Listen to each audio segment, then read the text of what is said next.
सखी हई तिलक चढ़ावे आइल बड़ सखी नाम हसावे। देखो समधी अपना मोछ पर कैसे ताव देता ने लागता कि अपन बहिन बेच के आइल बड़ तिलक चढ़ावे। ना भसुर कूलर ले आइल बा, ना फ्रिज ले आइल बा, ना एसी ले आइल बा, ना टीवी ले आइल बा, खाली हाथे आइल बा का। हमारा तो लगता न कि गाड़ी देला से मनी ह तन गरियावे के, खूब गरियावे के।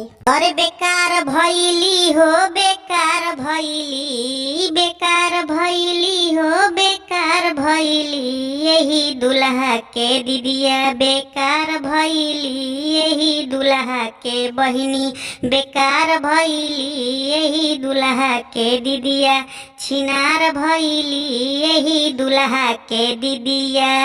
अरे तिलक में समधी चढ़ावेले हंडा, चढ़ावेले हंडा, चढ़ावेले हंडा, भसुर के दीदी घूमे लेके लावंडा, लेके लावंडा हो, लेके लावंडा। बेकार भइली हो, बेकार भइली, अरे बेकार भइली हो, बेकार भइली तिलक हरू के हो, तिलक हरू के दीदिया, छिनार भइली तिलक हरू के दीदिया, बेकार भइली यही दुल्हा के दीदिया। अरे पूरी तरकारी भसुर खालला जाई के, खालला जाई के हो, खालला जाई के, दीदी तोहार घूमे ओढ़नी गिराई के, ओढ़नी गिरा के घूमे ओढ़नी गिराई के, बेकार भइली हो, बेकार भइली, अरे बेकार भइली हो, बेकार भइली तोहर सुनरी बहिनिया रंगादार भइली यही दुल्हा के बहिनी, छिनार भइली यही दुल्हा के दीदिया।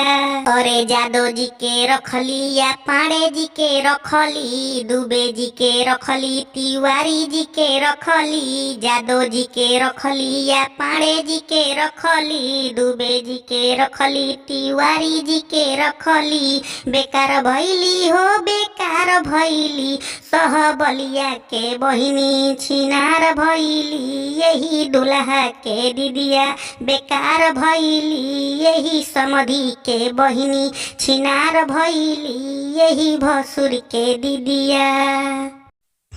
नमस्कार दोस्तों, वेलकम बैक टू माय यूट्यूब चैनल। हमारे यूट्यूब चैनल में फिर से आप लोग का बहुत बहुत स्वागत है दोस्तों, बहुत बहुत वेलकम है दोस्तों। कैसे हैं आप लोग? उम्मीद करता हूँ अच्छे होंगे, स्वस्थ होंगे, तंदुरुस्त होगा। दोस्तों ये गाना कैसा लगा आप लोगों को? यदि अच्छा लगा तो कमेंट बॉक्स में जरूर बताइएगा।